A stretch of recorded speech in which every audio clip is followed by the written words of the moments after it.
Hello, and welcome back to Derailed. This is Season 1, Episode 19, the penultimate episode for Season 1. My name is Greg, and what's this called? It is called penultimate, yes. Second to last. Also get fucked, Greg. I just fucked you up during your intro. Well, I think I fucked myself up, and then you just commented on it, but... my name is Greg, and as always, I'm joined by Harrison and Adash. What's up? No more Gregory? No, I made sure to erase that and banish it to the Shadow Realm. To the Shadow Realm? The letters O, R, and Y don't exist anymore. I am now known as Geg. Wait, wait, what? wait. I'm here with Geg, Hasten, and Adash. Hey, son. I like how Adash is just stood there. Yeah, yeah, you're fine. Yeah, I've survived. It would screw my... Wait, what were the letters? O, R, and Y. Yeah, that would screw my... Your last name? My first name. Because there'd be no... Oh, I guess, yeah, the R, yeah. It'd be Adash. Oh, Which what is, a change. To be fair, that is what a lot of people who can't say my name pronounce it as, so... Yeah. That's why I go by Adash. So maybe they were just ahead of the curve. Yeah, the curve. The cove, yeah, that's right, the cove. All right. Today it is Adash's turn to choose the topic. It's also Adash's last turn to choose the topic this season. So, Adash, hit us with it. Alright, so I want your boldest prediction for the future that you think might actually happen. Oh. Okay. Yeah, we can either do one or two. I think one or two will honestly be enough. Right. I got it right here. My body's gonna start getting better. You heard the second part where you have to think that's going to happen. You have a very vivid imagination. Ah, fuck you. That's the best story we've had this season, actually. No, this just shows that he's capable of wishful thinking. Ah, shut the fuck up. He's an optimist. Yeah. You can optimistically suck this dick. He's a glasses floating in midair and he's full of plasma kind of guy. Wow, that's a new one. I haven't heard that. You said you had two ideas, right? What's the second one? Okay, my second one would just be, we should probably restrict it to maximum of 3 pet peeves. Just like, what is something that specifically grinds your gears? When you don't I'd have to think about this one. Right RPM. That could be one, but you'd have to explain that because I don't know what that means. It literally grinds. Yeah. I was like, okay. I think I got that. Yeah. Yeah, I would have to think about this, but yeah, that does sound like a good topic. Ooh, Which one would you rather do, Harry? See, the prediction one will be good if I actually could think about the future. So probably the grinding gears, because it actually will be interesting to see. We might actually learn something about each other. Yeah, I'll try to do ones that aren't like super obvious. Yeah, like that you guys already know about me. You would have to.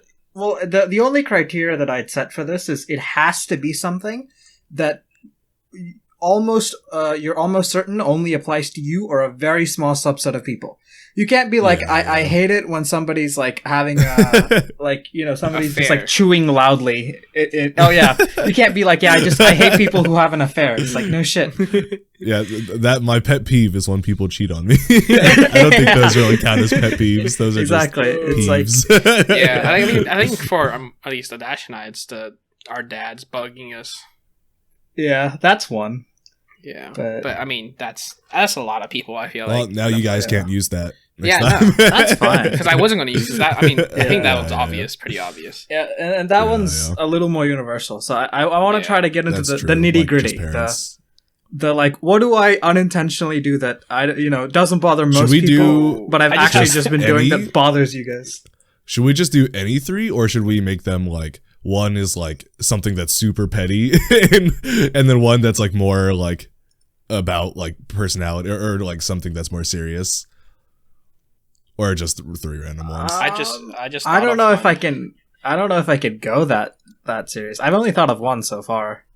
It was actually it was like when it happened that I thought of it. This idea, I was like, oh, this would make a good podcast topic. Yeah. I definitely have some pretty strong pet peeves, but to be fair, I haven't really run into many of them recently, so it will take me a little bit of time to think of some. But yeah. I mean, well, if you want to add any extra stipulations, you can.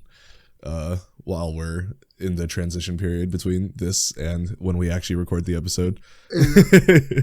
Yeah. All right. Sounds good. I feel like we have quite a few updates this week. Who wants to start? For once, actually. What? Holy shit. Well, I'll just Harry, probably. Yeah. So I don't know if last podcast, I think I talked about getting the Del Sol, but this week I have it. I got license plate for it. I got insurance for it. Everything. It was the first time buying, a car from a private seller. So the process was interesting to now have experience behind. And honestly, after doing work today, I regret everything. Not really, but I'm like, I knew it came from the north, so I knew there was rust, and I saw it, and that's why I talked him down a little bit. Like I got like $200 off, which I was like, as long as I get something off, because I know he wasn't going to go too low. Yeah. Because he wanted the value for the car, and I was like, for the most part, it's really good condition, and it's like we live in Charlotte, so don't detox us by some chance. But it's, it's such a big city. YouTubers say which city they live in. They're fine. Harry's address is. Just kidding. It's like we live in Charlotte, so realistically, rust doesn't really get worse here unless you make it worse. And cars don't really rust down in Charlotte like that. So I was like, it won't get worse. I can like treat the spots that need to be treated because there's a couple there's a on the passenger rear fender, or the area right above the wheel. It had a small hole through it, and I was like, I could patch that up, right? And so I was like, and today we did a test drive on it. It was rainy, so I wasn't really gonna go all up in it like that. I just did a quick inspection and felt around and shit, and I was like, it feels good enough, and it drives fine, and everything's workable. However, this past week, this is also why, Greg, I haven't got the audio to you.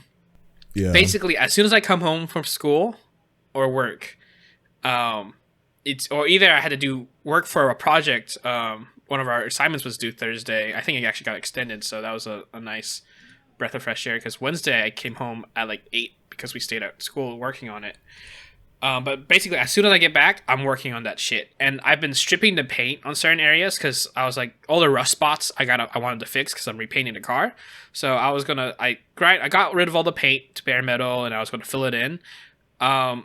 From the original 3 spots I noticed, I think I now have 8 spots I've patched up. The 2 big spots are really bad and way worse than I thought. Oh no. And the methods I've been using to try and patch it didn't really work initially. Oh. So one of them was because it's an actual hole, I can't just use putty to patch it over because it doesn't have anything to latch onto. Yeah. So there's this metal kind of metal weave thing that it's got adhesive. You would stick it on the back of it and it'll stick. So when I use that, because of the rust, or maybe I'm just retarded, they wouldn't actually stick to the car body. So whenever I tried to apply the Bondo, the putty, the body filler, it would just push the metal thing down and fall off. Oh. So I literally duct taped it to the backside, underside of my car with the Gorilla duct tape, and that shit held, and it's worked, and so far it's not bad. And I'm like, hey bro, at this point, I won't see it, and as long as I can actually get the putty on it, it's really strong and sturdy. So all I need is it to actually be there. Yeah. And so most of the other spots, like I said, it's 8 or 9 of them. Most of them are really small, so I took care of them. But the 2 big ones have been a pain in the ass. That one, on above the rear fender, it's been mostly smooth going once I taped it on. But the other part was on the right by the passenger door. That one has been terrible because the holes were so big and I can't get access behind it, so I can't put anything behind it to support it. So I've literally just been slathering the putty all over it, and because there's so much of it now, I gotta grind it down to like make it smooth. Yeah. But because of where it is, it's literally right at the bottom. The like there's like a plastic, I don't really know what that'd be called, but it's like a plastic kind of like a undercover that I can't really remove all the way. And because I can't really get proper access to it, I risk like grinding away that plastic cover. And so now I'm at the point where I'm gonna make that shit smooth. It might look a little funny, but because it's so, it's right at the bottom, unless you really look at it, you probably won't notice it.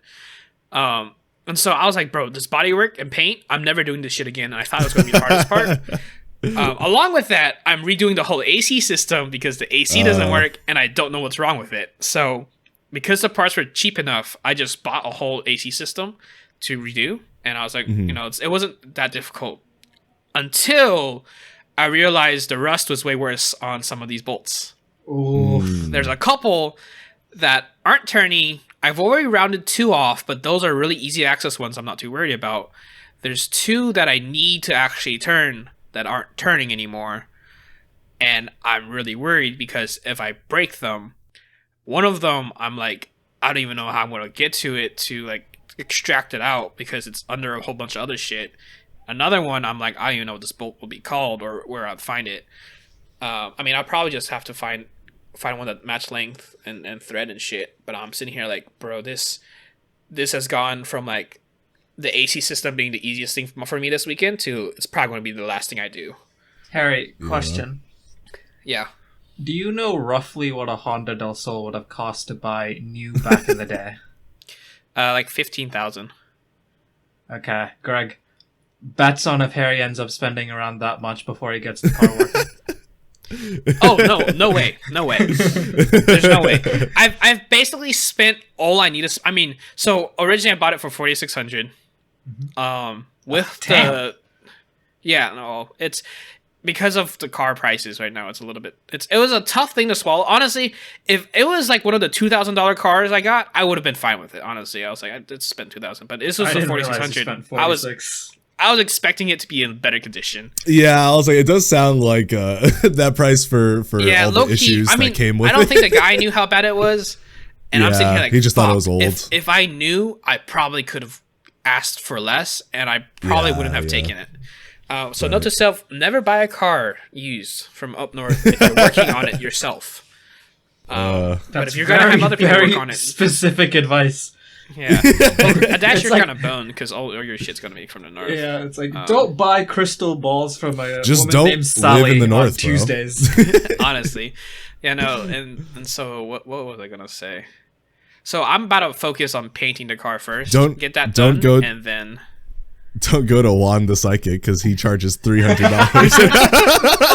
Yeah, that's a very inside joke. Oh, what was it? So I spent 4,600 for the car, about 170 or 150 for the transfer at the DMV, and then in terms of parts, I've spent about $900 for both paint in the AC system and all the other like miscellaneous stuff in between. So $57.50. Yeah, I've honestly spent way more than I mean for the AC system. I probably spent more than I needed to because if I like properly diagnosed it, maybe I could have just found on 1 or 2. But because it's so old, I was like, fuck it.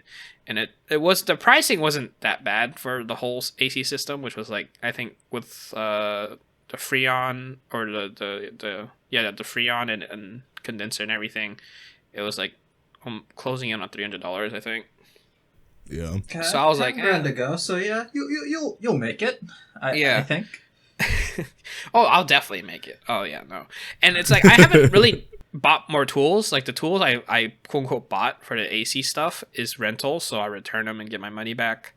Yeah. The only thing that I might have to buy in the near future is a tap and die set, so I can, and also extractors, so I can like get these rusted shits out and then either retap. Besides the exterior and the air conditioning, does the car work fine? Oh no, I can drive it. Yeah. That's the thing. It's like good.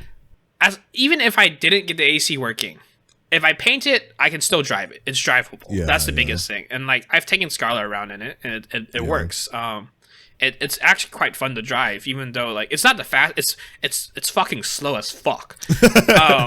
Like our the car acceleration. It's there.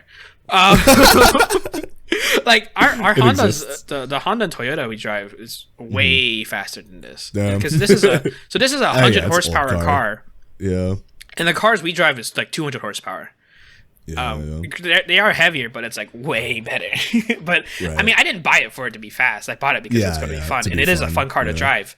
And you see one of the reasons why, Greg, whenever I bring it over. Yeah. But it's like the thing is, if I don't get the, I mean, the AC part is whatever. But it's like the other belt is for the alternator, and if I can't get that off, at some point I'm going to need to change it. So it's open, right?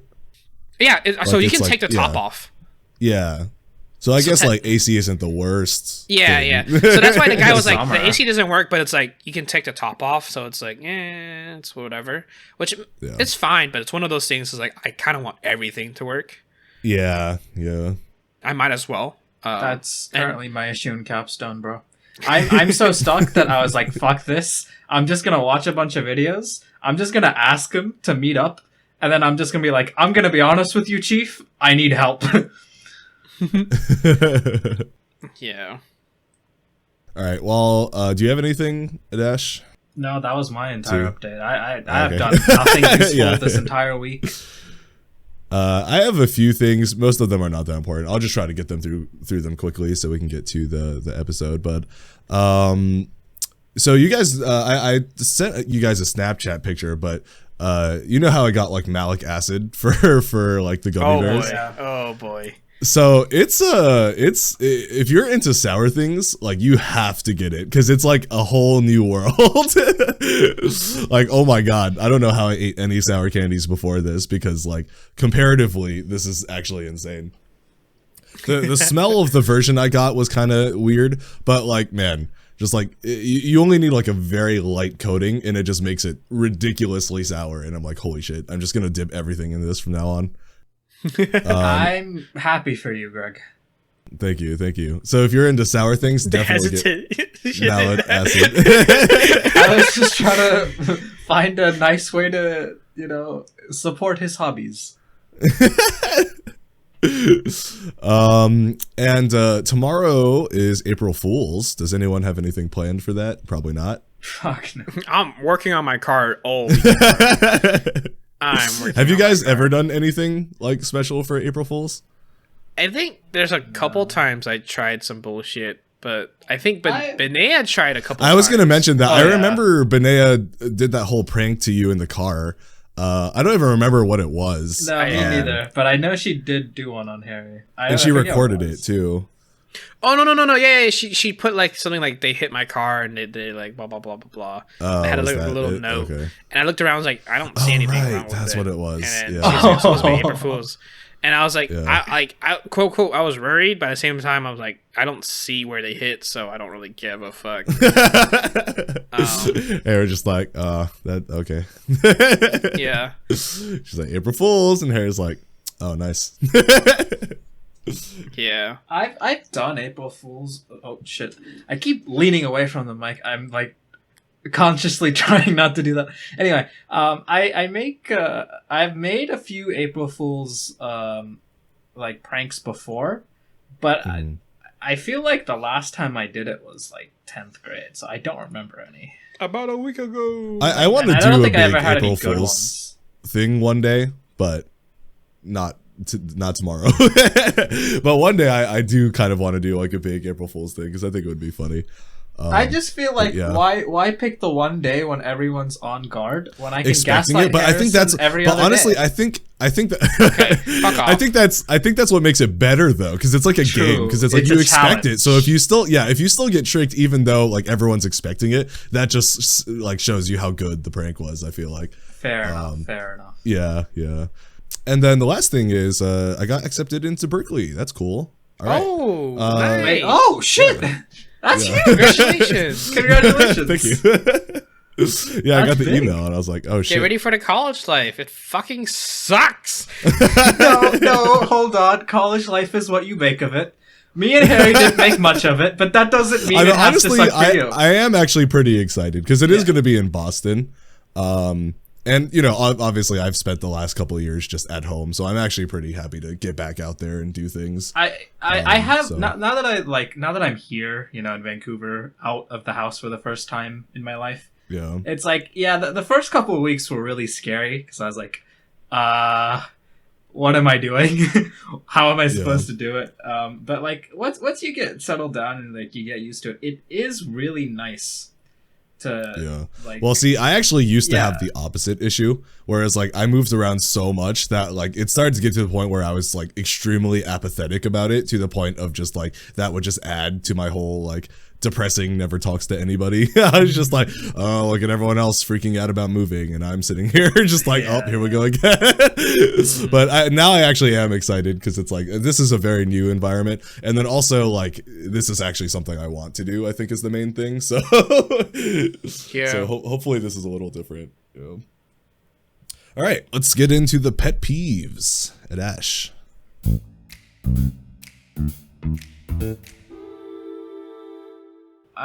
Let's do youngest to oldest order then for pet peeves. Get fucked, great.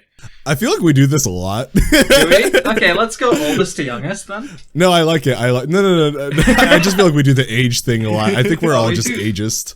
Is that really ages though? What's another Pearl before way? Swine, I say. What's another way to do it? All right, let's play Chin Chin. Chin Chin 3. I win! GG's! What do you mean you win? There were 3 thumbs. I saw it. Is there any way to look at total time on Steam? Like your total time played just gaming? Probably, but... Man. Alright, I'm gonna do a random dice generator. Fuck it. Harry, pick a number. we can do the age thing. I just wanted to comment on how we have used this quite a few times. I know, I don't like it. I guess that is the one differentiating thing between us, though. We could do height. We could do height. Does that actually change? Oh, I know, it does change things. Yeah. Oh, I'm last instead of being in the middle. Yeah. Or I guess it depends if we're going shortest to tallest or tallest to shortest. Greg didn't sound like he was ready to go first, so we'll go tallest to shortest. we're doing the first person you would see over the horizon if we were walking in a row. You would see my hair just slightly poke over the edge of the horizon. That's true. All right, Greg, what is your... You could start off with your light pet peeve. Let's do our light pet peeve first. I did a lot more than 3, but like I have a lot of small ones, and then I just have like the bigger ones. So I'll do they're not really bigger ones. They're just things that I noticed before we recorded this episode. So the one I noticed yesterday, was this is very specific, but coming up, so we've talked about the first part of this before, but coming up with names as an author, so we've talked about that before, like, yeah, that's annoying, but what's worse, and what I was having a migraine about yesterday, was having to avoid names of people that you know on the extremely unlikely off chance that they come across the story and think you named the character after them. And this is something I run into a surprisingly large amount of times, because I've met a lot of people. Like I think I've met more people than most people have met. Like, not to flex, but I've just been around to a lot of places, so I've met a lot of people. And it's like, so I always, like, whenever I'm coming up with names, I'm like, oh, but this is this person, and I'm just like, I don't want to use their name, because like if it ever gets tracked back to me, they're gonna be like, oh, was that after me? And I was like, no. And then I'm scared if I like write a character a certain I'm scared that I'm gonna like write a character a certain way, and they're gonna be like, oh, so that's what you thought? And I'm like, no, it's just the name. But I just feel, I don't know if this is something other authors go through, but it's just like, I just feel obligated not to use a name that is someone that I've met, even if it's someone I'm just an acquaintance with, because I just feel like if that person somehow stumbled, even if it's like a private project, if that some person somehow stumbled across it, or somebody that knows that person, and they're just like, oh, did you name it after them? And I'm like, no, but It's just something annoying I ran across. I don't know if you guys have anything to add to that. No, I can see how that would be a pet peeve. Yeah, and that's very specific. I've never had to encounter that issue. Yeah.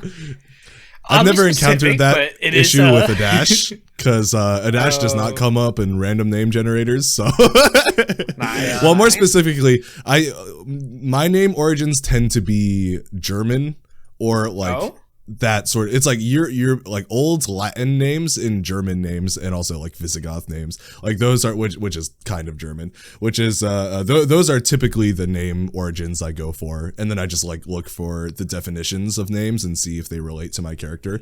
So it's like sometimes I'll scroll across one and I'm like, oh, this perfectly describes my character, and then it's like, okay, well, this is the name of someone I know. And then on the other side of that, sometimes like there's names that mean something really cool, but the name kind of sucks. I like, no offense, but like I was looking for like a powerful female name, and there was one that meant warrior, and I was like, oh, that's pretty cool. And I looked at the name, it was like Hilda, and I was like, I'm not gonna name her Hilda. Like, I'm sorry. No offense to anyone named Hilda out there, but it's just like I just did not want to name my character Hilda. I'm sorry. And then there was also a German name that was like Warrior Princess, and it was Zelda, and I was like, I guess that's where they got that from. Someone else also searched ancient German names, female names, and was like, oh, hey. Makes sense. Are you gonna have one named Hitler? No. Or Adolf? What? Why? Okay. German name. So I just asked ChatGPT what is the origin of the name Adash, and it says, I'm sorry, but I do not have any information on that name. It could be a unique name or a variation of a name from a particular cultural language. So yeah, my nickname has no cultural meaning. So what this means is, Adash, if you ever see your name in anything I write, then it's 100% intentional, and I am saying that your character is like that. I mean, I would automatically imagine that though, because it's like, how do you just come up with the name Adash? Like it does have no relation to anything else. Yeah. Even if you did like a jump, a dot. If you ever see your name in anything I've written, it's also completely intentional, and I definitely mean that character is exactly like you. Now I'm worried, because I feel like they're going to be on some dumb shit. Harrison the Frog Eater. Okay, I would consider eating like cooked frogs or like over a fire. There frog. it is. Alright, fuck off. You shall henceforth be known as Harrison the Frog Eater. No, do not. I will disconnect you. From what?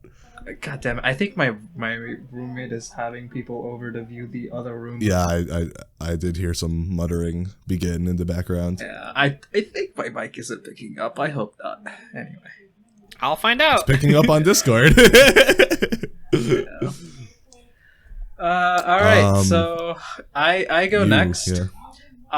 I think my lightest of my pet peeves is okay. So everybody hates narcissists, right? Or a lot of people hate narcissists. I don't actually have an issue with narcissists in general. I have an issue with people who are like really confident on something, but like shouldn't be. Like the people that are like at the peak of the Dunning-Kruger effect. These are the people that annoy me. Like if you know, like for example, if Harry like is like, I'm a god at FPS games, it's like fair enough. Man's got a point. But like you know, it's when somebody says that they're like really good at something, but they're not. And they're like not. I think this is the age-old comparison of confidence versus arrogance. It's like confidence is the person who is arrogant, but they actually know what they're talking about, so it's not really arrogance because they're right. And then arrogance is talking out your ass. The amount of time, especially in this school, it's like all the guys are like incapable of admitting they're not good at anything. So like like I remember when we were I think last week the teacher canceled class 20 minutes after class started. Fucking dumbass. But anyway, we were all there, and we were like, well, we might as well just like do something for a bit before we go, because it's like it was like 9:30, so you're like it's pretty early anyway. So you're like, let's just hang out. So we played very scuffed cricket but there was no bat. The bat we used was a yellow, the like caution slippery when wet signs. Anyway, after that, we went and I was like, we could like play the table tennis and the foosball they have here. And like these guys were talking mad shit. They were like, "Oh yeah, I'm pretty good at table tennis," and I was like, "Oh, I'm very good at foosball." And so we played table tennis, and it's like they actually like they didn't say they were really good, but they were like, "Oh yeah, I know how to play table tennis." And I played, and I was like, "My God, these guys suck." I was like trying to make it entertaining for myself. I was like, "This isn't even fun." It's like. I don't know. It's the equivalent of like if you're like champ in Rocket League and you're playing against a bronze player. It's like at a certain point, if the skill gap is so massive, it's not even fun. It's like I feel like if someone is like that about something that they don't have to prove, that's one thing. But why would you ever do that for something that you're about to have to prove? That's what I'm and saying. then ultimately are going like that's just so stupid. I feel like it's they like, just bro, didn't anticipate me being actually good. I am. Yeah, I guess, yeah, but like, still, it's just like the funniest was foosball. Because I went in and like I talked mad shit. I was like, bro, like you don't understand. Like I do not lose at foosball. And he was like, I wouldn't be so confident. Like I'm pretty good. I was like, okay, a challenger. I beat him 10-2. And then we played again, and I beat him 10-3. It wasn't fucking close. And then he got a teammate, and I beat them 10-0. Like it was so boring. I was just like, why did you lose the summer? I only lost to you once. Oh, then no, we played. I beat you. I beat you. Oh, you didn't beat me, by the way. We tied in the tournament because. Oh yeah, we tied, and then I won a chin. Yeah, in chin. Yeah. Hey, I think it was. I think I did pretty well though. I came back on summer really hard. Okay, and then we played again. We played again, and I beat you. I don't know how many times we played, but yeah, that was my only loss that day. I played summer twice, beat her, easy. I feel like it's just as a human being, I feel like it's just safer to approach life constantly underestimating and underselling yourself, except for like in interviews. Obviously, like job interviews, you have to sell yourself. But except for that, like in normal common sense situations, like I feel like you should always undersell yourself because if you then prove otherwise, then that's fine. But if you oversell yourself and then you prove otherwise, you just look like an asshole. I don't know. Maybe it's just like Indian culture or. I think it is just like Indian guys that are like younger, like they're just they never want to admit that they're not good at something, so they'll just be like, oh yeah, like of course I'm good at this, when they're really not. I swear, like I was so confused because like I was like, did you say you were good at table tennis? It's like, I mean, I played a couple times before, and I could hit the thing. It's like you know how bad they were, Harry. They did the mat serve, the one where you bounce it on the table first. No. I mean, look, hey, I'll always respect someone who does like the really like spike easy serve over people who just don't serve and then they just like hit it to the other side immediately because it's like I want to say something but also it's not that big of a deal so I shouldn't say anything. That's the thing. It's like it's never that deep. At the same time, it's if you think you're doing good, you're not. I mean, to me, it's just like if they keep doing that and then like I'm serving correctly, I'm just like it's like they don't like notice. That was the one that keeps you with Matt, bro. How did you not pick up that you're serving wrong? When four people on that table, 3 of us were serving correctly, and he was just like, "Nope, this is the right way." I don't know what these dumbasses are doing. If I'm playing with someone and they're like, "Oh, am I supposed to hit it on my side?" I'm like, "Yeah, technically yes, but like you don't have to if you're a beginner. Like it's fine." Yeah, like that would be the same. But it's like just when they're just like obliviously like just slamming it onto the other side. And like, okay. This does just turned into me flexing about me destroying people and taking tennis and foosball. But I do want to mention it's like I'm average at table. I am a god at foosball, but I am just average at table tennis. But like it was more. I don't think any of us. Well, I technically have once, but I don't think usually people who are casually good at table tennis have actually run into people who actually play, like actually practice and take lessons and stuff. Because those people are terrifying. I want to play Summer's too. friend. I think his name is Alvin. I guess I just doxed him. But anyway, like I think he does it like not professionally, but like I think he like competes. And so like I remember she showed me a video and like he was good. I was like, damn, this guy probably smacks me. But well, it's like the casual level versus the level where people actually have that as one of their hobbies and constantly practice. Like it's the same way with tennis. It's like I used to play a lot of tennis like casually, and we actually took lessons and stuff. But like just seeing the difference between just like playing, like just going out and playing tennis a lot and like being able to hit the ball consistently and stuff, and people who like actually practice and can like aim at cups across the field, and that's like not even advanced, that's like beginner level, and it's like, okay, well, I mean, I guess when you invest that much time into something. I did play at my house. I played against my dad's friend, who I don't think was like, you know, a tennis or table tennis pro or anything, but like he's basically like if the dedication me and Harry had for that one summer was like compounded into like 30-40 summers, because like, you know, he's obviously a lot older. So like this man was serving in ways I could not. Like I kind of kept up. A, I think because he wasn't taking it that serious, and B, because like you know, you learn a few cheap dirty tricks to keep up.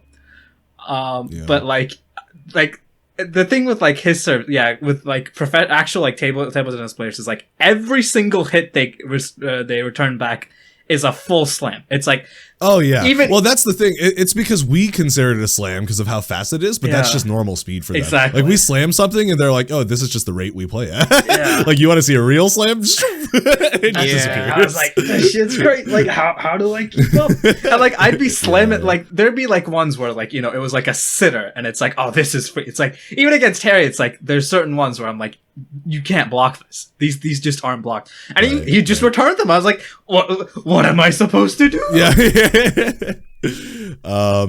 I feel like no, this pet peeve definitely applies to just like everything. Like this is very, very much the case in like piano as well. Like there's a lot of people who become casually good at piano because it's a relatively low skill curve at the beginning compared to other instruments. But it's like someone who just like practices on and off and then it's like, you know, messes around is like that. You can't even compare that to someone who's taken lessons for like 2 or 3 years. And they're like the 2 or 3 years, it's like they're still a beginner in the eyes of the normal piano world. I took like compared to the casual, it's like not even close. And I'd still say I'm I think at my height I was just entering intermediate.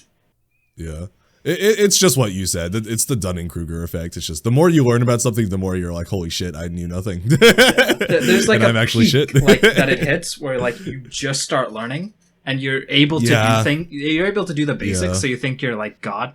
In Rocket League, it's like plat. In Overwatch, it's actually probably lower. It's like gold. And then like in table tennis, it's just being able to hit the ball constantly. And like I know what you're talking about. I'm a god at Overwatch. Have you seen me? Yeah, no, we're pretty good. We're basically pro. Like if we didn't have shit teammates, we would basically be pro. Yeah. I think if we didn't have shit teammates, we'd be top 500. Just kidding. Okay, we should probably move on. Yeah, but right, that is a very, very strong one. You know. All right, my first pet peeve: people who call me Harry. I'm just kidding. But what? That's tough because it's not changing. Would you rather be called Harrison? No.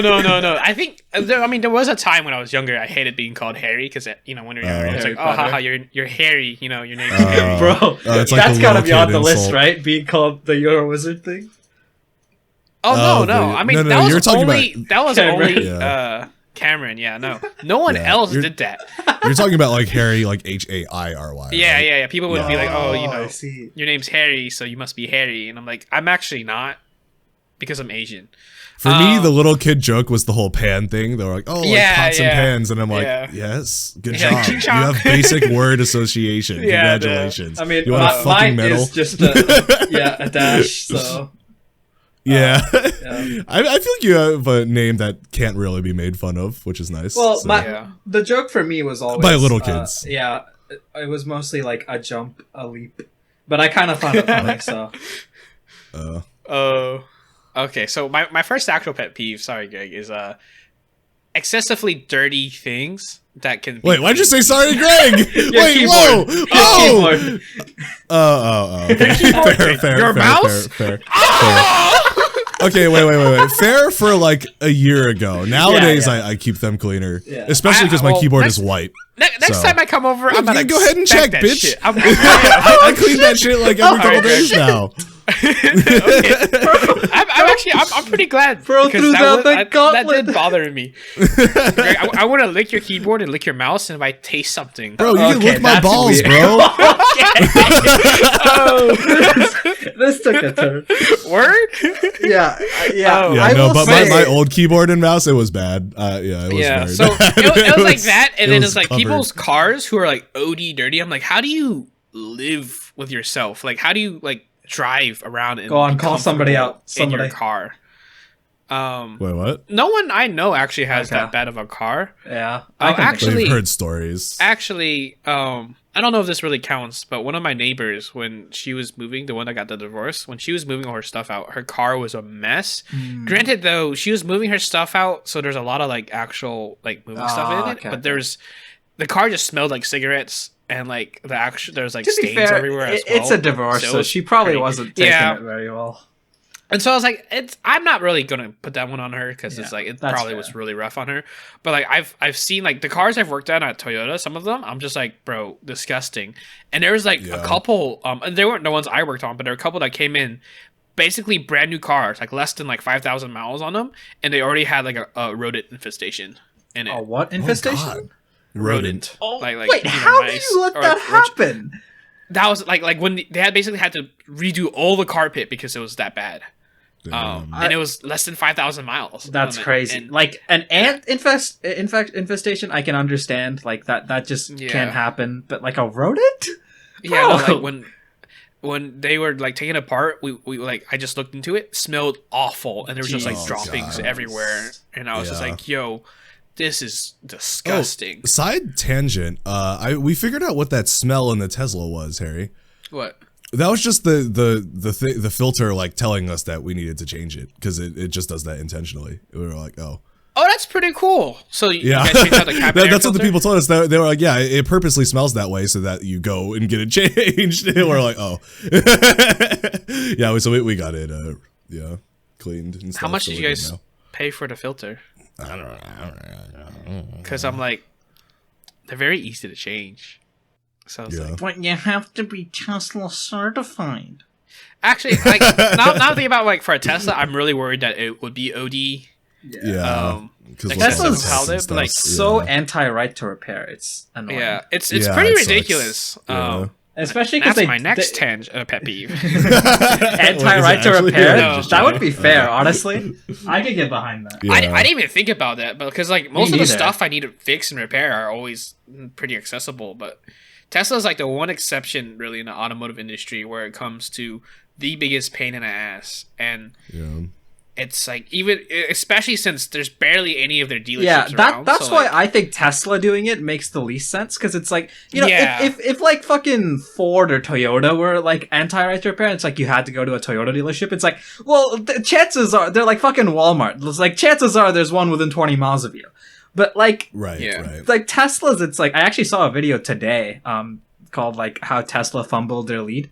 And it was like, if you live in certain states, like I think Wichita, Kansas, you'd have to travel across state borders and at least 200 kilometers before you could get to a Tesla dealership. So Yeah. it's like, Yeah, but that's if you just live in fucked. Kansas, why are you getting a that's Tesla? also true. That is also true.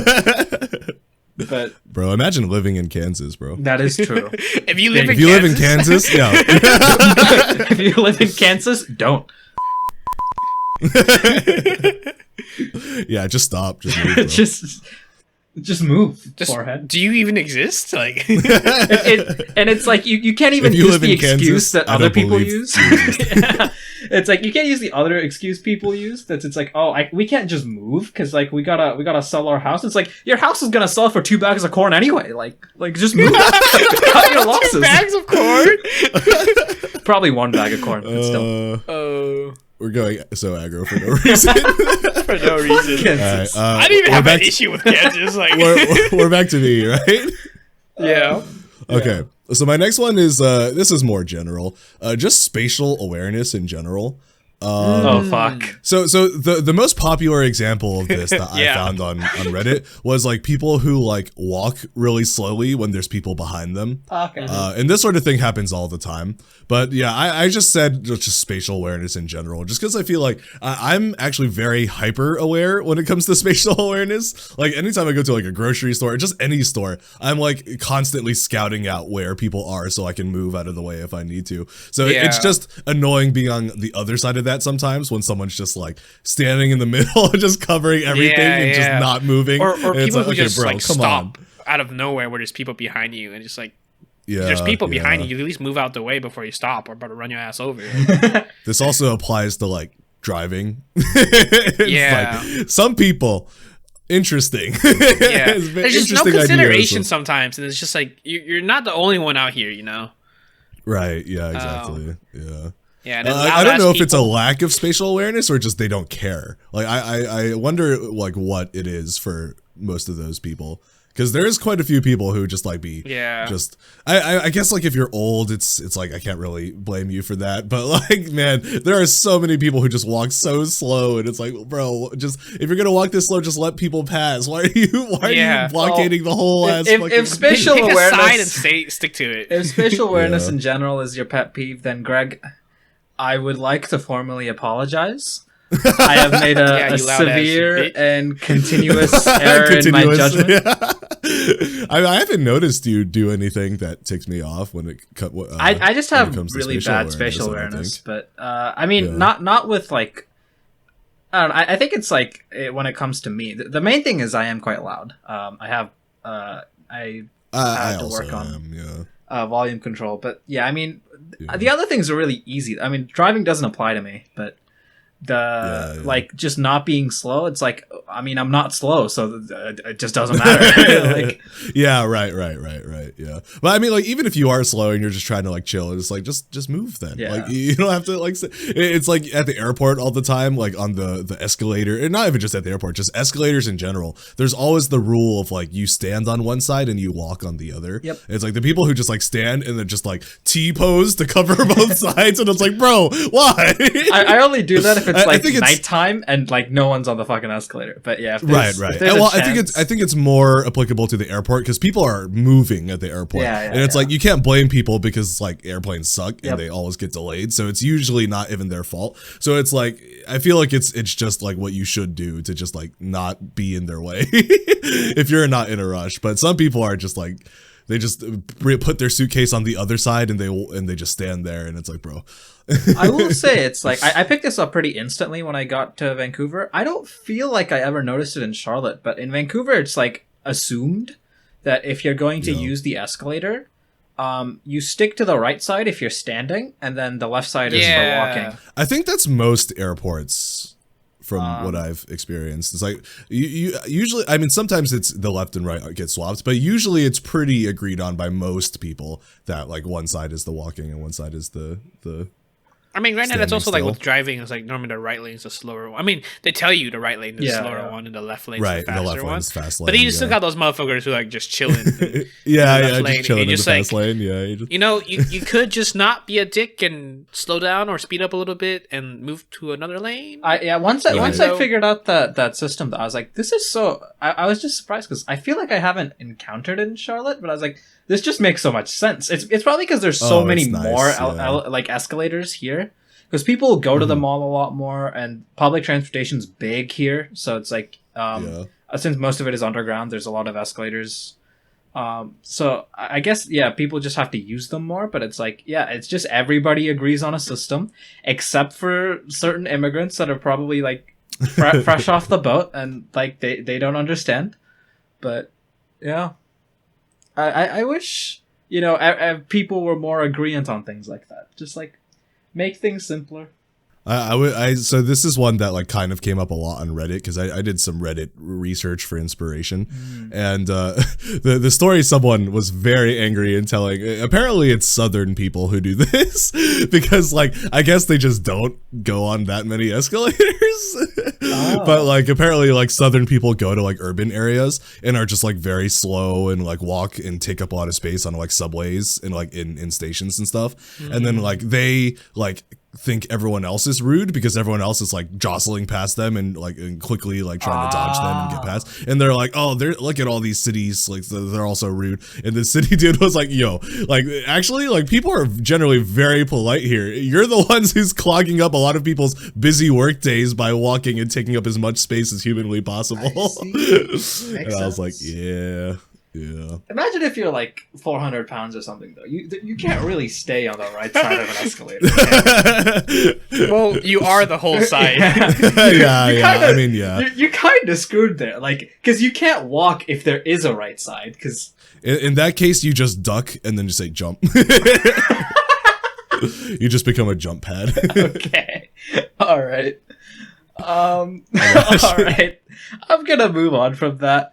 Let's see, which one of the I'll save this here more, the one that annoys me the most last, I guess. So this one is an issue I have encountered a lot since getting here, and I feel like you guys may be able to relate to this one. It's when you're in like a large group of people, but like most of them speak a different language, but you know, everybody shares the same language, but a select few in the group also speak a different language, and then they speak in that different language when you're all in a group, and it really annoys me because it's like, this especially annoys me with the Indian people at my school, because it's like some of the Chinese guys like actually just cannot speak English. Like it's a struggle. Right. But the all, like literally all the Indian guys there like speak not just passable English, but like very clear English. It's like if you were to talk to them through text per se, you wouldn't even know that they like struggled with English really, unless you use slang. So it's like when I'm in a group full of them and we're talking, and like, you know, a couple of them turn and then they just start speaking in Telugu or something, I'm like, why? Like, yeah, like it doesn't even fuck our conversation. Yeah, exactly. It's like, because it's like, you know, like when you're just learning a language, it's like you gotta first think of what you want to say, then say it, and then it's like somebody says something back and then you gotta process it. But it's like they're not at that level, they're above that. It's like the only thing that would be missing is like nuances and humor. So it's like if it's like you had a really funny joke you wanted to make, and it only really worked in the language you were comfortable in, it's like fair enough. But like sometimes it's just a regular conversation and there's nothing funny going on. He's just like asking a question, but he asked it in Telugu. I'm like, why? Next time we all hang out, I'm just gonna pull Harry aside and just start whispering to him, and we're just gonna giggle in a little corner while we're in the group. I'm gonna punch so you. Fucking fruity. I'm just gonna, it's us, so it works. I'm just gonna start making jokes, so that would be fine. Yeah, no, I haven't run into that situation much because, you know, anytime I do run into a situation where there's other language speaking people, usually they're in that first situation where they just can't really communicate their thoughts in English very well, so they have to switch back to Chinese. So I'm always just like, yeah, that's just nothing we can do about that. Yeah, I like how sometimes they just like explain something and then they just give up and start speaking Chinese. Yeah. I have a lot of students, parents who do that because they're, you know, obviously first gen Asian, and I'm always trying to like make them feel better about it, because it's like, I understand Chinese. You don't have to force yourself to speak English if it's you know, making you like not be able to actually get your thoughts across. So yeah. Okay, Harry. All right, so this one is it's very not as often as it used to be, but it's like having to repeat myself over and over when I'm explaining things and the person just not grasping it. So this actually happened kind of somewhat recently at work. And the thing is, normally this happens on some of the simpler things. And it's like, I'm trying to convey my idea and I say it like, you know, the same thing over and over again. Not really same thing, but like I either show them or demonstrate it and everything. And then like they still don't get it. I'm just like, I don't know how to make you understand this. Wait, what do you mean? So like, well, the one time I work, so we have like sheets with our logo, right? We, you know, it has our logo and shit. So one of the sheets. Actually, I don't get it. Could you repeat that for me? Yeah. I got a dash picked up on what I was doing there. Harry just ran with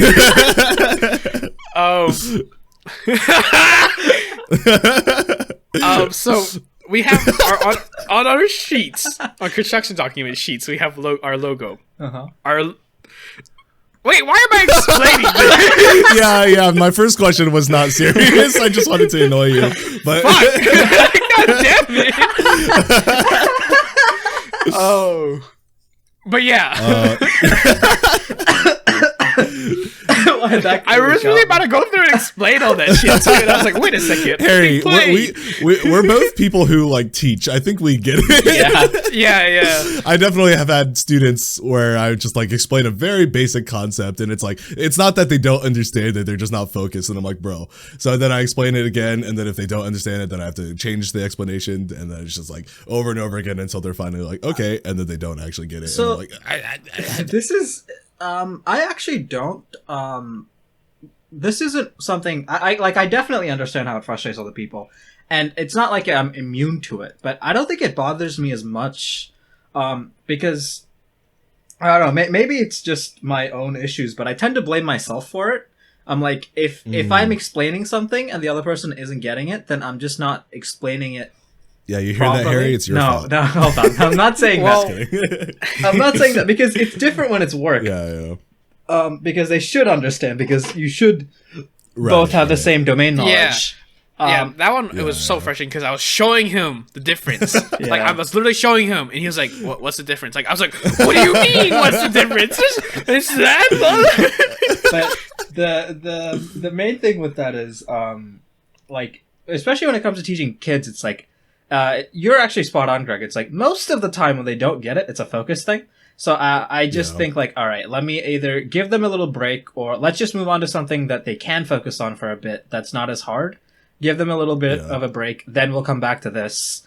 It's like it's mostly just a puzzle game, but it's like when it comes to like if it's like two people in the same domain knowledge and they aren't getting it, it's like, for the most part, my first thought is it's probably just not like their day, or it's like because sometimes it's like, even with things that I'm really good at, it's like for example, I remember when I was helping Marcus with his assignment. Helping an unidentified person who goes to a random university. Him on the podcast before, I think at this point, I think dropping first names is fine. And like, it was just a very simple Python document or Python file, and like, I understood it, but it took me a while because it's just like, as soon as I look on a screen and there's like 30 lines of code, I'm like, hold on. The way my brain works, it's like, I gotta understand what everything does. I can't just go to the different parts that do certain things. So it's like, I'm a little slow on the uptake on those things. So it's like, I try to give them time, or I'm like, all right, if you want, you can study it for a bit. Cause that's usually what helps me, is if I'm like alone and I'm like looking at that 30 lines of code, I'd get it in like 5 seconds. But because there's somebody else there, it's like my mind sometimes blanks.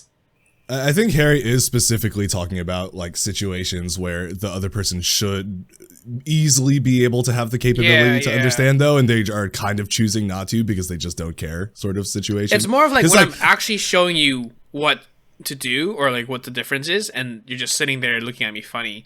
And I think it's also worse when they try to describe it, or like they think they understand it, but they don't, and then I was just like, okay, so for you, is it annoying to you when they just don't get it, or if they just don't care enough to get it? No. It's like, I think it's not they don't just get it. It's when I've literally exhausted everything I can do to try and like show what the issue is, or like try and explain it, and they just look at me funny, like you're crazy, or they don't clock it. I think it's the latter then. Unless it's a situation where the person shouldn't know, or maybe just isn't. I think it's more. It's more of when you have the capability of it. If you don't have the capability of it, I think it's more of like, don't worry about it then. But it's like, if I know that you're like, I mean, my coworker definitely should have understood what I was talking about. The thing is, he got it later, but it took him like 10 minutes later. It was like, oh, I see what you're saying. I was like, oh. I think a good example is like when Harry changed the tire on my one wheel. It's like I asked him questions about like tires and how it's like I think Harry knew I didn't understand everything, but I wasn't just like sitting there just like like, I was actively attempting to understand. I think that's the difference. Like even though I didn't fully understand everything, I was like gaining bits and pieces of information that I'd be like, I was glad he wasn't trolling me the whole time because no, but I feel like in this coworker scenario, it's like especially if he got it like 10 minutes later, I think he was just having a mind fart moment. He might have just been. It does happen. Just not understood it. Yeah, I mean, it does happen, but it's so annoying when I'm literally showing you the difference, and I'm pointing it out, and then every time he looked at me funny, like, what do you mean? And I'm just like, yeah, I can understand. It's worse. How that's a pet peeve. It's slightly worse with him because he'll try and like redirect it and reflect it into like being oh that's just how things are, or like, you know, it could just be blah blah blah blah. And the way he like justifies certain things sometimes, it's like that's just wrong. Like that's such like shallow thought process. And I can see both sides of this. But like it's still a pet peeve. Yeah. I mean, pet peeves don't have to be reasonable. Yeah. Nobody ever said that pet peeves have to be reasonable. But there is a really funny ProZD skit about this that he did recently, where like explaining board games to people. There's always that person who's just like, yeah, I'll get the rules as we go, and then it's like they're just not even trying to understand the rules as you explain them. Oh yeah. I'm a little bit guilty of that sometimes, because sometimes I just want to play the game. I don't want to sit here and learn the rules to the game. But also sometimes if you don't understand the game, it makes it kind of hard to play. I think certain games, just playing, like learning on the fly is a lot easier than sometimes just reading the rules, and then you gotta imagine everything. Yeah, but some games, like, you do need some sort of exposition to understand what's going on, because board games get pretty complicated. So all right, back to me, is it? Yes. Yep. All right, I guess this is my last like longer one, but this is like a very specific pet peeve again. It's a little more general, but it's specific in that like it doesn't actually happen that often in general, and I don't even think it happens to me that often, but I just get really annoyed whenever it does happen.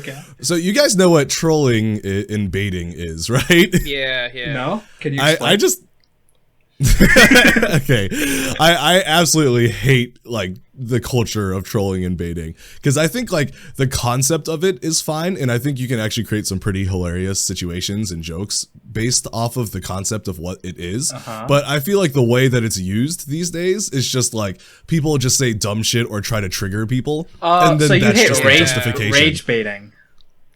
Basically, yeah. That's fair. Yeah, And rage it's like, baiting is so stupid. that doesn't actually happen to me that often, but it's like the very few times where it does, or when I see someone rage baiting someone else, and like everyone else in the comment section or in the post is just like, oh, they're obviously baiting. I'm just like, this is so dumb. Like, what do you gain by just annoying someone or pissing someone off? It's like, okay, attention. Good job, you managed to piss them off. Yeah. If you like, use rage bait, no gain in it. It means you come from like a broken household where like your mother didn't love you, your father didn't love you, and you're trying to get attention any way you can. So it's like, even if the attention is by making people angry online, it's real attention. But you should know that this is exactly why your mother and father don't love you, and this is why no one ever is going to love you. So if it was just the one person, it wouldn't annoy me as much. What annoys me is that the majority of people actually think it's funny. Like, it happens to streamers all the time. Like, streamers get baited and everyone's like, oh, you got baited. And I'm like, I did not enjoy watching this streamer just be annoyed at this thing. Like, that was not an enjoyable experience. I would have preferred if they had just done something relevant. That's like 80% of Twitch chat, I feel like. Yeah, and this is why I don't read Twitch chat. This is why Twitch chat so much isn't of this loved. culture. On large end streamers, like some of the small ones, it's like they're all chill. Oh, bro. But like on some of the really large ones, they really are just. But to be fair, I remember like Rizzo talked about this, and he was like, he said, like the chat is a reflection of the streamer, and it's like I think this is untrue when your streamer size goes above 15K. There's just no, there's no physical way to control that. Audience. But if you're under that, it's like, it really is a reflection, because like Rizzo's chat is the best in all of Rocket League chat. It's like, when I watch his podcast, it's like, I actually need to watch the visual format, because the chat is like honestly funnier than some of the podcasts themselves. But smaller streamers tend to have much better control over their audience. But it also depends because it's like AJ and good. Arsenal, like the pros, like they stream, and it's a running joke between them and like every other pro that they have what is called an NPC chat, as in the people that post in those chats are so brain dead that they have to be NPCs. Yeah. So. I do think it's like partially like I don't think all of Twitch chat is bad. The same way like Reddit, for example, gets a really bad rep. Oh yeah, because 100%, it's like people dunk on Redditors all the time, Yeah. but it's like if you go to the right subreddit, and the subreddit is moderated well, it's actually pretty chill. And sometimes you find some funny shit on Reddit. Exactly. Like some people are hilarious, and it's a great time. Even like, but you do have to know how to avoid the places. Even like, I mean, Twitter is kind of the same too. Because like people dunk on Redditors. People really dunk on Twitter. like everybody hates Twitter. And to be fair, there's a huge portion of Twitter that's very annoying and terrible. But also there are parts of Twitter, like if you just follow like a content creator on Twitter, they're just tweeting funny shit. Then that's your experience. Yeah. So I say that despite still hating TikTok, but I feel like that's different. Yeah. I think that the thing with the thing is though, it's like. People obviously all have a negativity bias. It's like, I mean, the only example I have to cling to here is the Rocket League subreddit. It's like most of the time, like I'm pretty active on there. It's like 90% of the time that subreddit is fairly, it's NA bias, but it's like it's fairly normal. The people there aren't brain dead. But like every so often, there's a brain dead thread with brain dead people saying stupid shit. And it's like the pros and all, like they see that one thread and it's like, yeah, see. All of Reddit is a suspect. The subreddit is so assessed. Yeah, it's like that's just. I mean, some of them actually recognize it. They're like, I actually use the subreddit. Like I see it all the time. It's like most of the time it's pretty good. I mean that's just the nature of it. It's like Reddit, Twitter. It's like if you follow the right places, it's like it is pretty good. But it's like it's just negativity bias. So you'll only remember the bad things. Right. But I guess I'll go back and change my original pet peeve. So it's not even the baiter that annoys me. It's just the fact that everyone like memes with them. And I'm like, don't give this guy attention. That's exactly why he did that. Like that's actually please. Fair. You know? I never realized this. Like I agree. Like because it's like the bad egg. It's like the bad egg is like okay there's always gonna be a bad egg. But it's like I expect better of the general people. Like come on, don't give this guy attention. Now he's just gonna feel gratified that he pissed everyone off. Like come on. All right, Adash. All right, so the thing that like really annoys me, and I have to be pretty specific here. So it's in essence, it's when people like take forever to respond to serious text, like. Not like if somebody sends me or like if I send somebody a meme and they don't respond or something like I don't care. It's like it is what it is. But it's like if I'm asking a question about like something we were planning to do, if I'm like talking about like something important, and they take forever to respond. Okay, which one of you was it? Okay, what? Thanks, Harry. That's tough. What? Did he text you? Yeah, he just said I'm dying. So. He said something serious. So I was like, okay, that's pretty serious. Yeah, when you said people who take a long time to respond, my hand started sweating. But then you said seriously, and I was like, okay, because I'm notoriously really bad at replying to people. I have messaged Greg twice, and he just hasn't responded to me. But those were memes, so not memes. But okay. Well, so that the reason I haven't replied to those is because I keep trying to think of something clever to say, and then I always don't think of something, and I'm like, okay, well, I'm not just gonna say something dumb, so I'll wait until I think of something clever. Yeah. Wait, what do you mean you're not good? What's wrong with just T-minus 2 weeks of not having come up with anything clever yet. So Greg just send a yeet or a yote or a fuck him with a goat. That's not Greg's style. That's very clever, Harry. Yeah. But yeah, it's like it's mostly like questions or on the off chance I talk about like something serious, like I don't know, something gay, like feelings. And it's like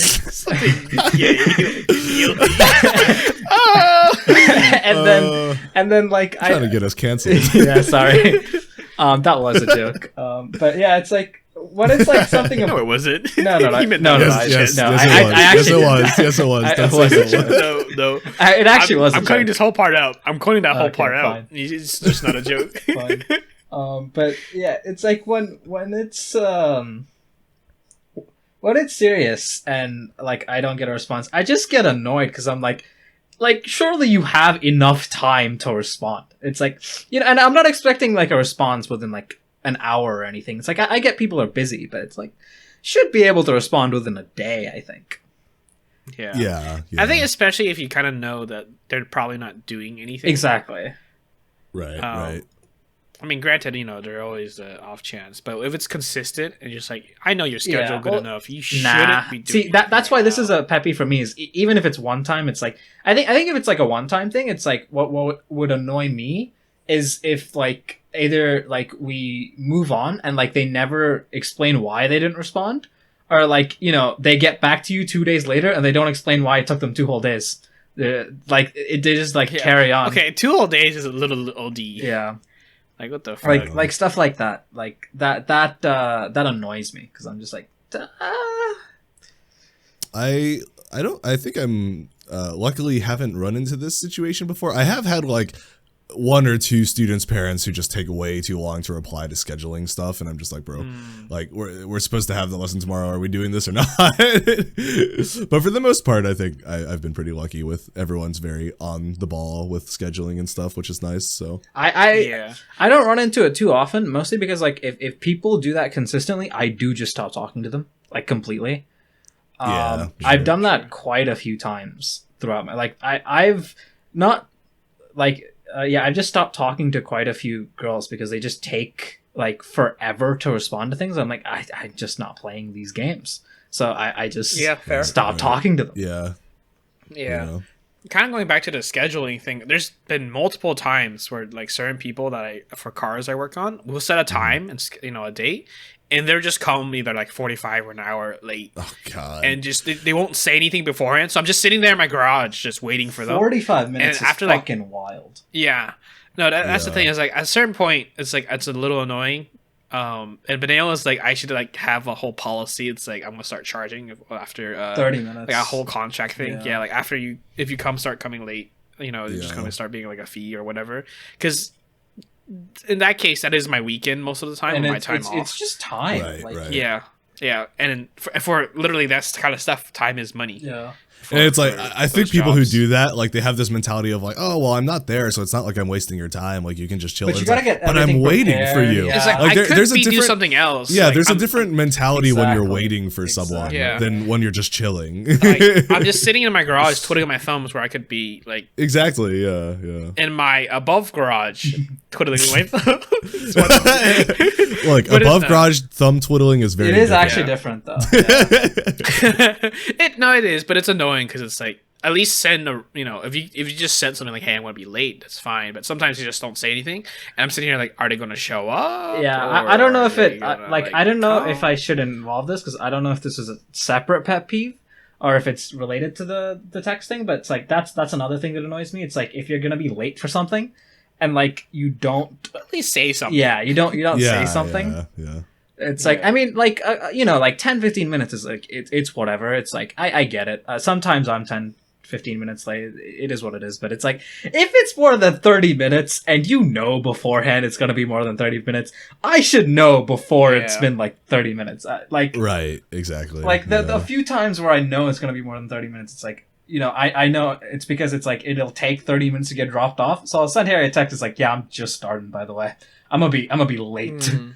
And it's like, it's just a courtesy thing. It's like, it annoys me. Right, it's like, luckily, I don't think any of my friends do this, which is probably why we're all friends. We're friends. Yeah. It's like, if regardless of if it's like a Discord thing or if it's like an actual like meetup thing, it's like, even if we're not punctual, we're it's just the basic courtesy. It's like, at least there's some sort of there's communication. Right. Yeah. Oh, so that just reminded me one thing. Banana. Oh boy.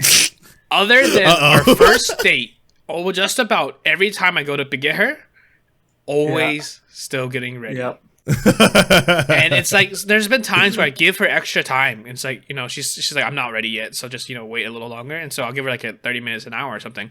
I get there and I still gotta wait for her ass. That's and crazy. I'm like, she's gonna listen to this and she knows it's true. She's gonna probably deny it, but like just about every time I've gone to pick her up after our first date, it's been like that. And it's like I've come to know it's a thing. And like I'll go to her house and I'll look at her and I'll be like, "You're not ready yet, are you?" And she's like, she would look at me and smile and be like, "Hee hee," and run away. And then I'm just like, "All right," I sit on the couch and scroll through my phone for another like 10-15 minutes. 10-15 minutes. I will say this is I say this very, very tentatively and from a very alleged standpoint, but I have heard the stereotype that African American people in America tend to it's called black not time. great CP, with time. So they call it CP time, colored people time. Yeah, I've heard it referred to as black time, but yeah, it's it's like the same thing. No, there's a common joke in POV. It's annoying. But like, yeah, I mean, even like disregarding that, like, I feel like it's actually very common, surprisingly, like people just not respecting other people's time. It's the whole thing. Is you just don't respect my time as much as yours. Because if it was you in this situation, you'd be pissed, right? Exactly. Like you'd be furious. But like I'm sitting here chilling. Like I mean, I don't really care because I know I do care, but at the same time, it's not the end of the world because I'm like, nothing's changing. And it's like, it's as long as it's like, I will get mad at her when it's actual something we have to be punctual for, and we're not punctual about it, and it's her fault. I will get annoyed at her. Oh, I remember these things. Oh yeah, and the thing is, she was like, because like Harry picks her up, then he picks me up, and then like I'm just like, Mom, Dad, please stop fighting. It's not that deep.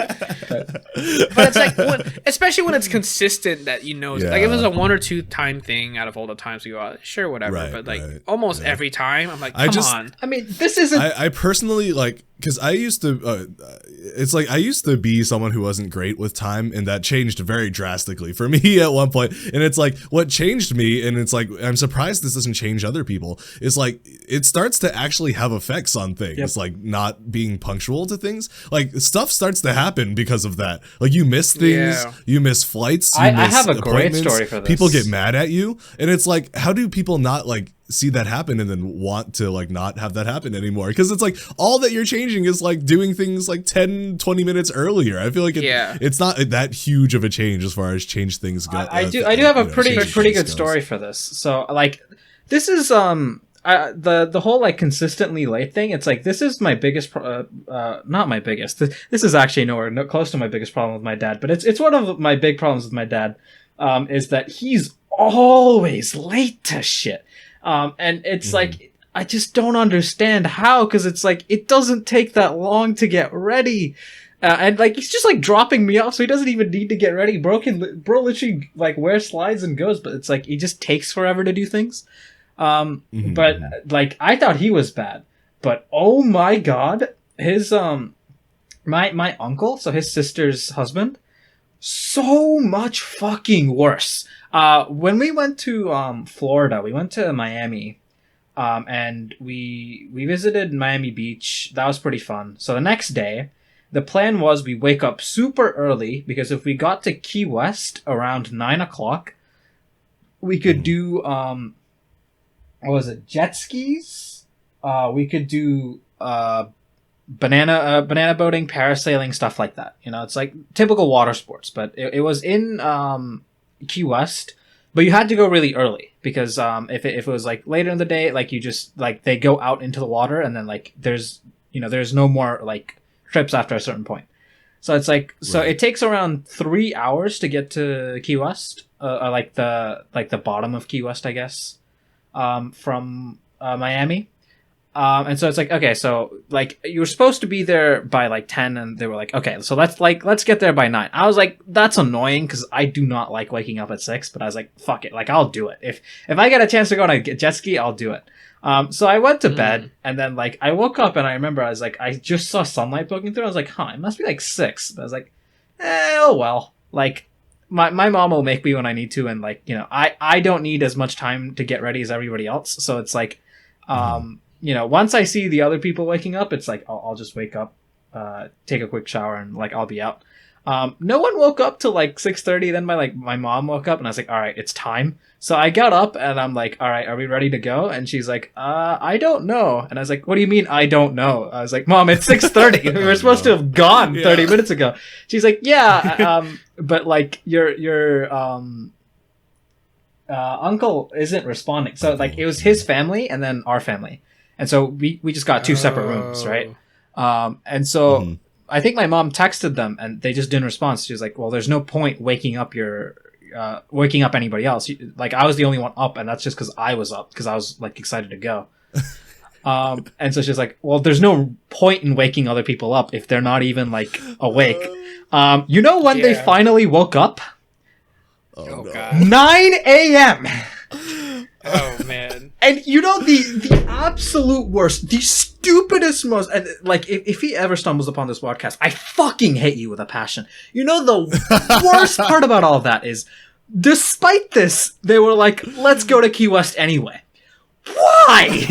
There was nothing there. We stayed like literally me and my cousin, we protested so hard. We were like, there's literally nothing to do there. They're like, yeah, but we can go to the beach. I'm like, we are in Miami, you fucking numbskull.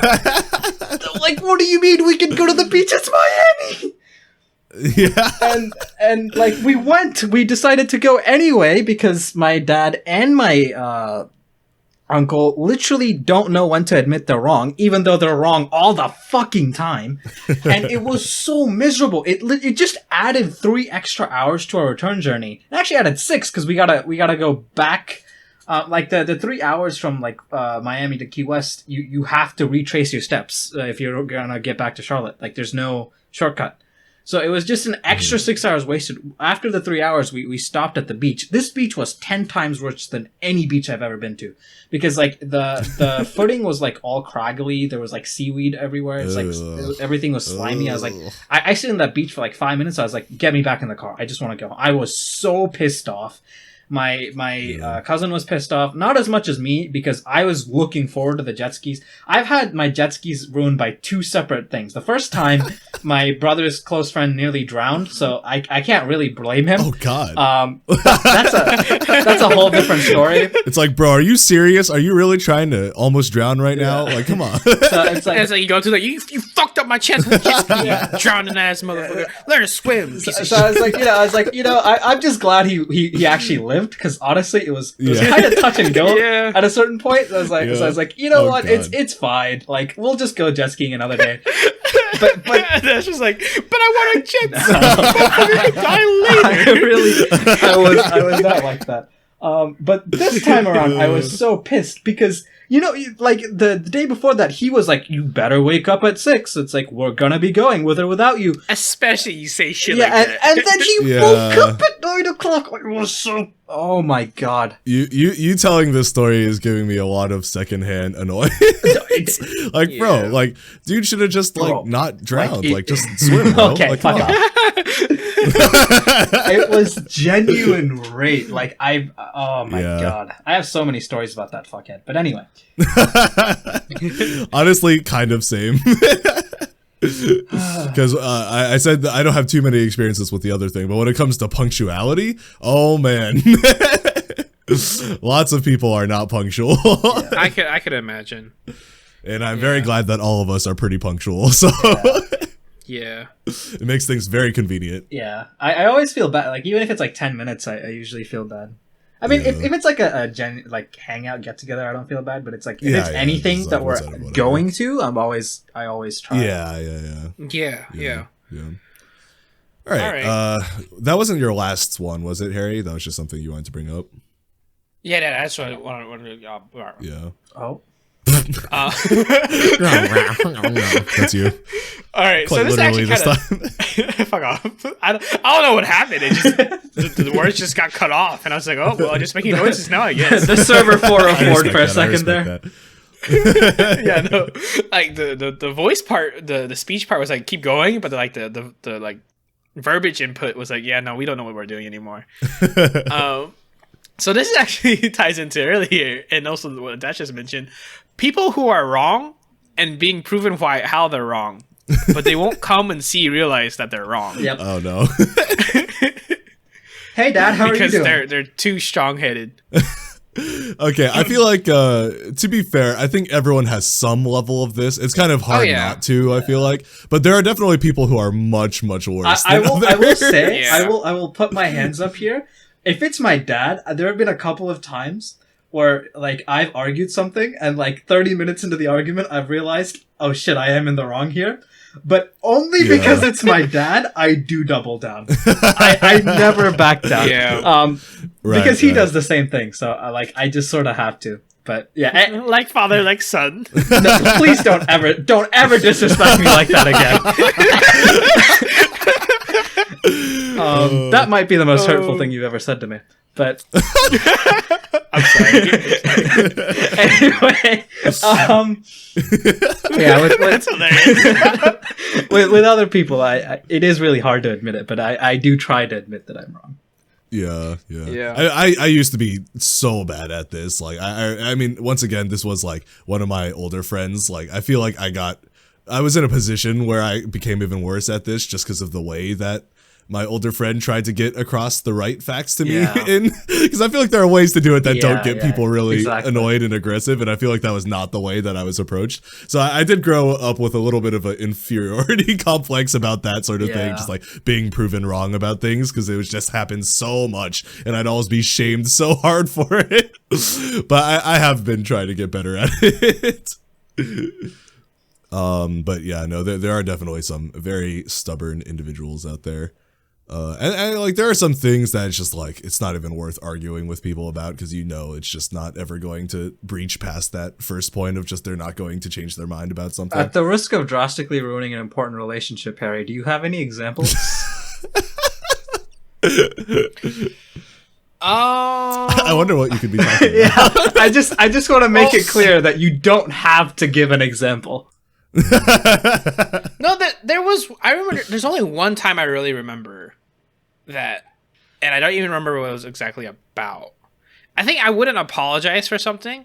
Because I was like, I don't see how I'm wrong here. It was just like, you're just butthurt about it. But granted, Adash was just like, yeah, you gotta apologize. And I was like, I don't remember what it was though. I don't remember this either. That is probably the advice I would have given you. Yeah, I remember you did tell me, like, is it really worth, like, the relationship if you're just for being this petty? I was like, yeah, no, but like... honestly, just like kind of tangent, but I feel like this is what becoming mature is. It's just, you get to the point where you're old and you're just too tired to continue arguing about something. Some things are just beneath you. Yeah. So you get to the point where you're just like, okay, I mean, like, it's not even like the whole agree to disagree, because that's like super passive aggressive. It's more just like, this is hurting both of us. And there are better ways to approach this than just not. Only question, Harry, is like, was this during the time like I was in a relationship or like close to that? I think it was like a year before. It was like year 2 of our Banana relationship. Oh, okay. It was. I think I've just gotten worse. Year 2 or year 1. Because I feel like my current advice would have been to double down, but I don't know. No, I know. I think you did think I was like slightly in the wrong. Oh, okay. Then that would change things. If I thought you were in the right, I feel like my current advice would be to double down. But also, I could be lying. It's hard to say because I don't remember what it was, though. Is the thing. Because I remember she actually would talk to me about. She told me about it. And it's like the one time she actually considered like ending the relationship. Okay, wow. Like, it was like I was teetering on the edge of her breaking up with me, but then I guess I redeemed myself or whatever. Yeah. But I don't remember what it was, and I guess I haven't made a mistake again. I have a guess, but we'll talk off podcast. Yeah. All right. Well, I think we're starting to get to the this is becoming too long part. So do we want to just like quickly run through anything left that we have and just do like oh yeah, that annoys me. Nope, that's not a pet peeve. We can do that. I don't have any more. The classic. Do you have any left, Harry? I just jotted down was anime relationships, the typical. Yeah, no I can say. I feel like no. Extend that to just fiction relationships. I think in general, fictional relationships are just bullshit. But it's like what part of me has to appreciate it because it's nice to escape into the whimsical world of relationships being perfect and not needing me. And sometimes I can't say that's Yeah, when yeah. people draw things out so long, especially like that's like, anime. The whole that's like anime. the whole like confession thing. So that That's gets anime. drawn That is out anime. so hard, And that is a big pet peeve. Yep. and then in dramas, like when I went through that small phase when I no. read a bunch of dramas, it Yeah, becomes too convoluted. Like it just could all the things could have been solved by quick talk, but because Yeah. it's a drama, Dramas, people are dramatic as fuck. And misunderstandings happen that Yes. are really dumb and shouldn't have happened that Yeah, way. exactly. And it's just like, let's not even keep it in your pants. It's like, just don't get pushed around. Like, well, stop.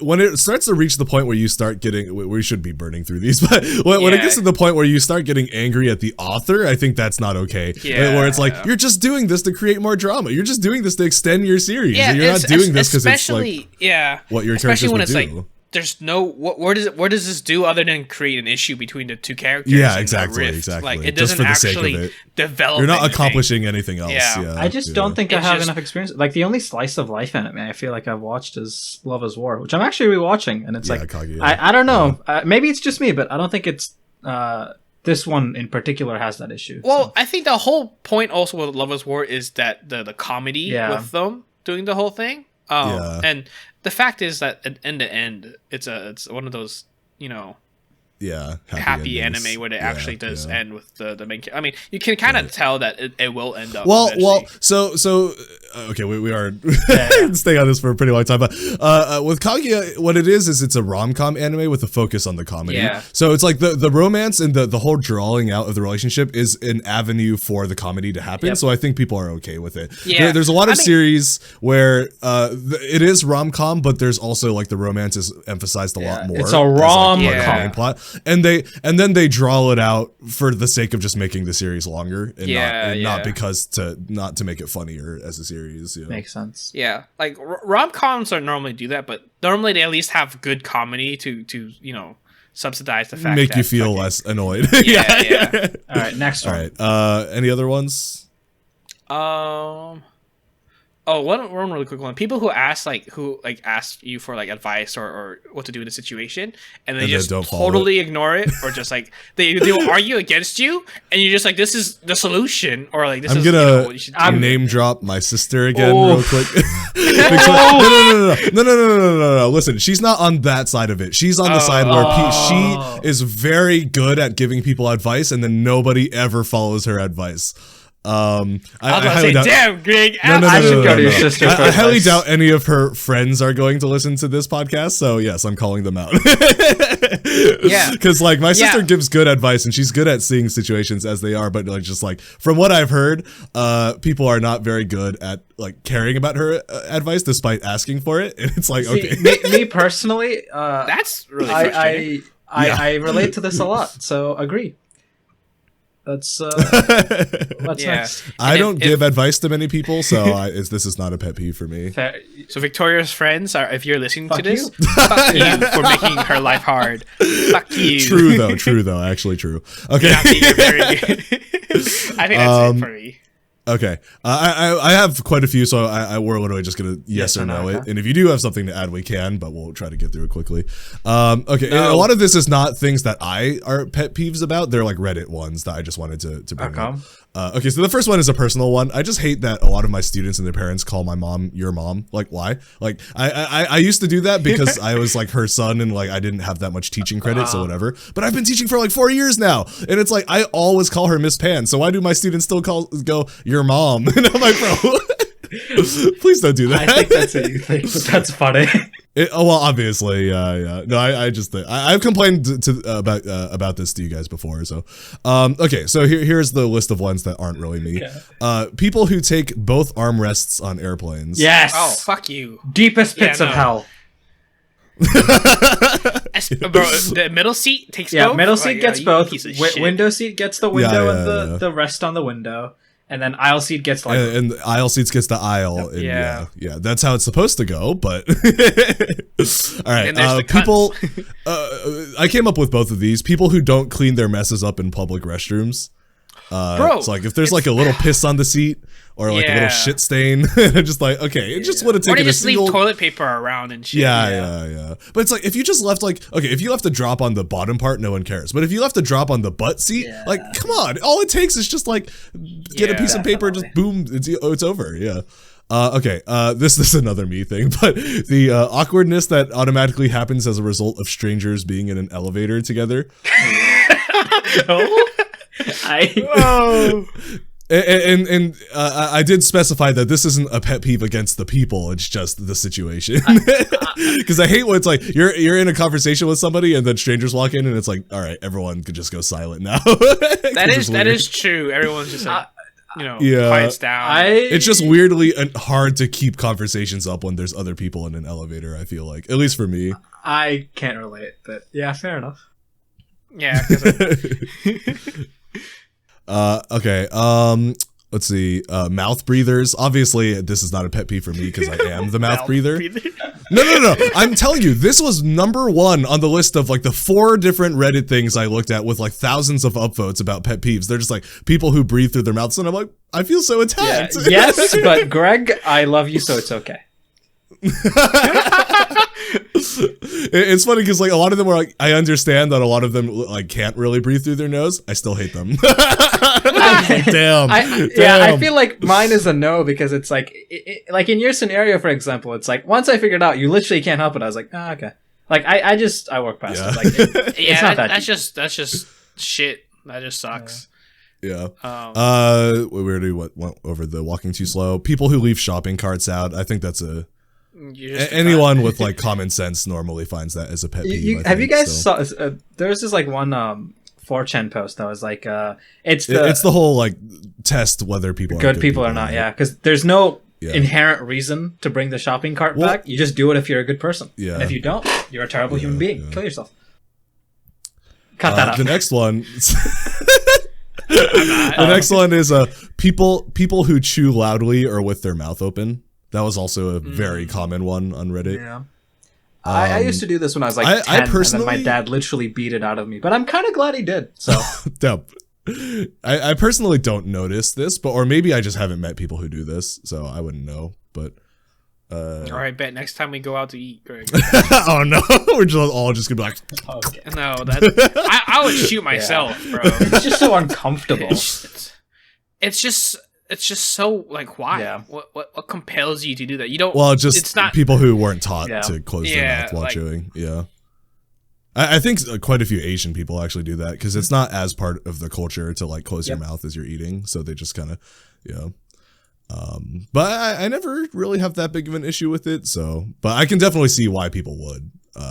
Next one is people telling people to do things that they were already planning on doing, like parents like telling you to do things that you were already in the process of doing. And it makes you not want to do it anymore. Yes. Yeah. You're just like, I was going to do it, and now I'm not, because I don't want to do it anymore.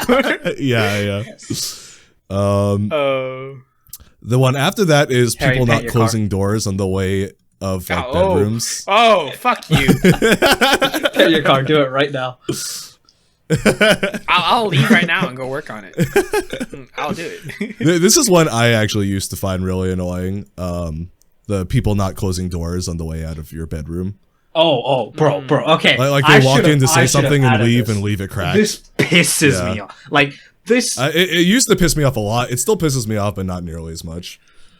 I feel like me and my sister's relationship could have honestly been slightly resolved by now if she just didn't constantly do this. But, yeah. Have you ever had any issues with this, Harry? Probably not, right? Really, honestly, because I can't imagine we don't really have people over like that, and when we have, it's normally like downstairs only and upstairs. Normally, I try and make sure I'm the last one out, so I'll close the door. But I guess when I was younger, we had an issue of people not turning off the lights. You know, actually, this has just helped me answer an age-old question that I've always had. I was like, who do I love more, my mom or my brother? Now that I think about it, my mom and brother both do this, but I get less angry at my mom, so... Sorry, bro. Oh, hey, there you go. Wow. Yeah, for me, it was always my dad always did this. Like, he would walk in, say something, and then leave the door open. I'm like, dang it. Every time. Just gotta go, close it. All right, the next one, this one won't apply to a dash, but maybe it will. People who don't use turning signals. This was also a big one on Reddit. I personally don't really look that closely at indicators and stuff, so I don't find this that annoying. But personally, I do use my turning signals everywhere, so... You would think this doesn't apply to me, but I'm a pedestrian, so this actually pisses me off a lot. I guess that's true, yeah. It's people who don't turn, like, they don't, like, so for certain situations, it's like, if you're at a crossroad, it's like, if you could actually go if you knew they were turning. Oh, yeah. They're just saving that time, and they don't do it until, like, the very last second, and then it's like, all right, well, thanks, jackass. And on highways, when people decide to just merge or shit without using a lot of people turn the turning signal as they're doing it, and it's like, what was the point? Like, that's not a warning anymore. That's just that's not an indication. That doesn't help me when I'm literally right next to you. The street next to mine doesn't actually have a crosswalk, so I do have to just straight up jaywalk. There's like the one street where cars like turn into the main one, and it's like that's around where I cross, especially if I have like groceries like I did today. And because you can roll your cart down the like little like ramp thing, so I have to know if the car next to me is gonna turn like towards me or the other way, and they don't do it. But like, you know, the brakes aren't honestly that big because the signal times are just awfully timed so that there's always one side like full. So when there is a chance, like, I have to just run for it. And like, I remember the last time it did happen today. The last time it did, like, the guy next to me didn't have a signal, or his turn indicator. So I made a dash for it, and then like he honked his horn at me, and literally like I got to the other side of the road, like as he was turning in, I got my hand off the cart and I flipped him off with both hands. I was like, actually kill yourself. Like, you're such a fucking moron. Double power, the double flip off. Yeah, I regretted it. I was like, I should have. I've been.